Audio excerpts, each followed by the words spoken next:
বিশ্বখ্যাত K-pop band BTS এর সদস্য জাংকুক আর ভারতীয় সঙ্গীত জগতের অন্যতম সেরা কণ্ঠ অরিজিৎ সিং, দুই দেশের এই দুই মেগাস্টারের একসাথে কাজের খবর এখন সোশ্যাল মিডিয়ায় তুমুল ভাইরাল। সম্প্রতি জাংকুক তার ইনস্টাগ্রামে অরিজিৎ সিং এর সঙ্গে একাধিক ছবি শেয়ার করেছেন, আর সেখান থেকেই শুরু হয়েছে জল্পনা। ছবিগুলোতে দেখা যায় একসাথে বসে খাবার খাচ্ছেন তারা, জাংকুক গিটার বাজাচ্ছেন আর মন দিয়ে শুনছেন অরিজিৎ। একটি মিউজিক রুমে বসে গভীর আলোচনায় মগ্ন এই মুহূর্তগুলো কি শুধু বন্ধুত্ব নাকি নতুন গানের প্রস্তুতি?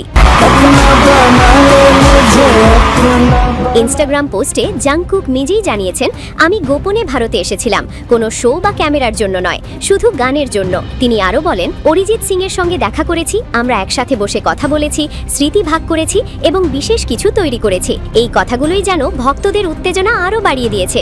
এদিকে ৪ বছর বিরতির পর ২০ মার্চ প্রকাশ পেয়েছে বিটিএস এর নতুন অ্যালবাম আরিরাং। এটি তাদের ৫ম স্টুডিও অ্যালবাম।